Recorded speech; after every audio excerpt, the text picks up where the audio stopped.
Aisyah Nurrahma, presensi 6.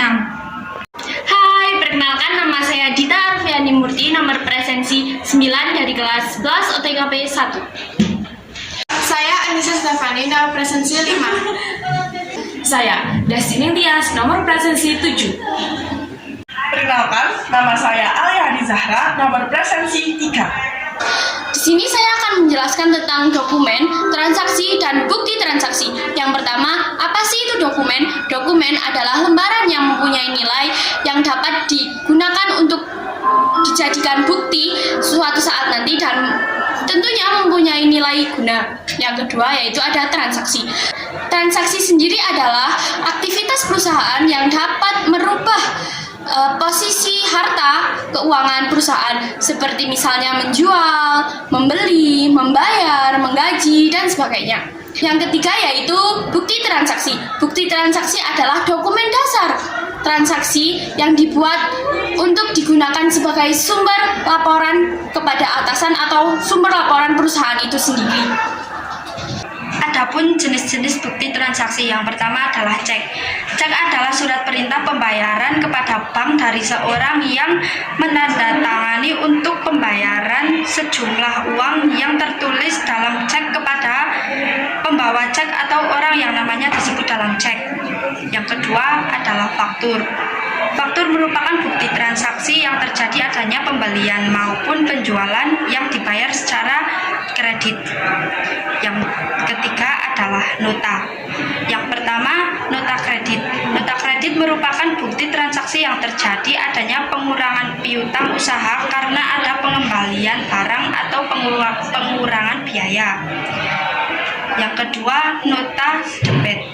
Nota debit adalah bukti transaksi yang terjadi adanya pengurangan utang usaha karena ada pengembalian barang atau penurunan harga. Yang terakhir, nota kontan. Nota kontan adalah dokumen yang dikeluarkan oleh penjual kepada pembeli yang sering dijumpai dalam transaksi sehari-hari. Yang keempat yaitu struk. Struk adalah alat bukti pembelian atau penerimaan dalam sebuah transaksi, umumnya dalam kegiatan belanja. Yang kelima yaitu kwitansi. Kwitansi adalah tanda bukti pembayaran yang dibuat dan ditandatangani oleh pihak penerima uang dan diserahkan kepada yang melakukan pembayaran. Yang keenam yaitu giro. Bilet giro adalah penerbitan perintah pemindahan bukuan sejumlah nominal uang dari suatu rekening bank ke rekening bank yang lainnya yang berasal dari sesama bank maupun berbeda bank. Yang selanjutnya adalah deposito. Deposito adalah jenis tabungan berjangka dalam waktu yang telah ditentukan sesuai dengan kesepakatan, mulai dari 1, 2, 3, 5, 12, 18, atau 24 bulan. Sehingga nasabah hanya dapat melakukan penarikan dalam waktu yang telah ditentukan saja. Berikut yaitu contoh dari deposito. Yang selanjutnya yaitu ada slip setoran. Slip setoran yaitu formulir penarikan di mana nasabah hanya menulis nama, nomor rekening, jumlah uang, serta tanda tangan nasabah untuk menarik sejumlah uang. Berikut yaitu contoh slip setoran. Yang terakhir yaitu memo. Memo adalah bukti transaksi yang dikeluarkan oleh pimpinan perusahaan maupun orang yang berwenang dalam suatu perusahaan.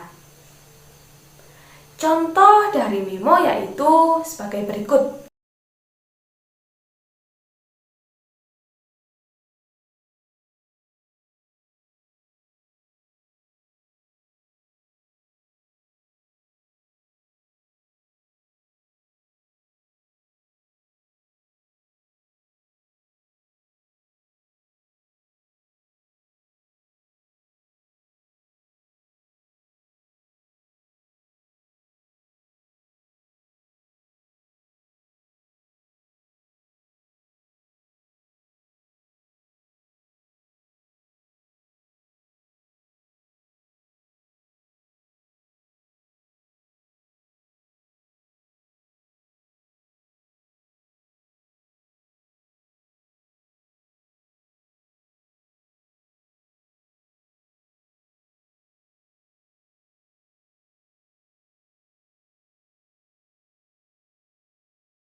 Yang ketiga ada prosedur pendokumentasian bukti-bukti anggaran.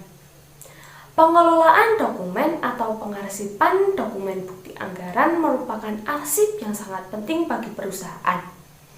Oleh karena itu, penyimpanannya harus dilakukan dengan tertib agar mudah dicari serta agar tidak mudah rusak.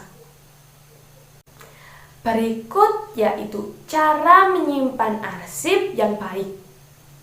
Yang pertama ada peralatan.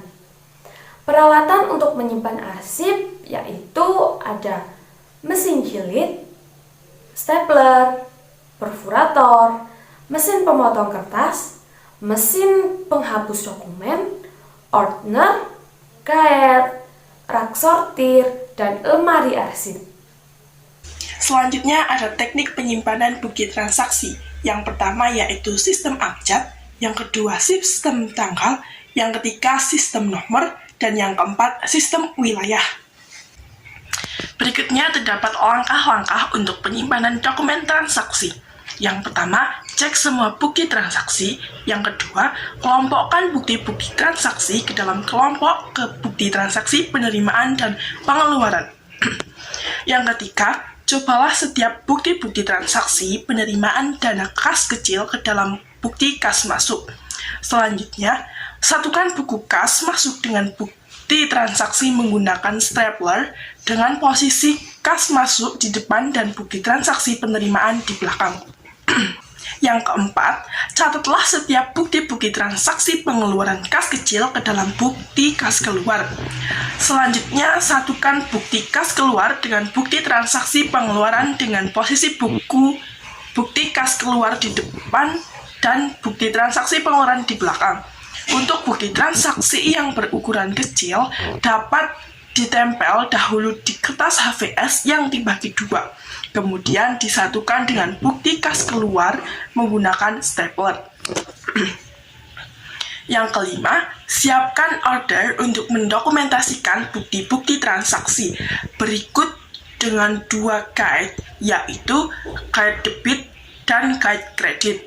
Yang keenam, tulis pada order nama bulan dan tahun sebagai judul.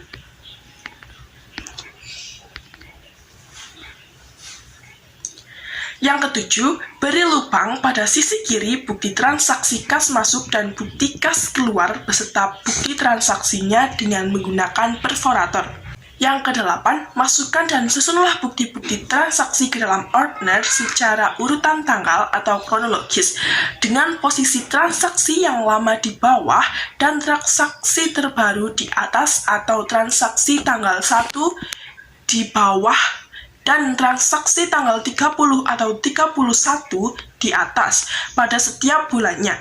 Pengelompokan transaksi dilakukan dengan meletakkan bukti transaksi pengeluaran pada guide kredit dan bukti transaksi penerimaan pada guide debit.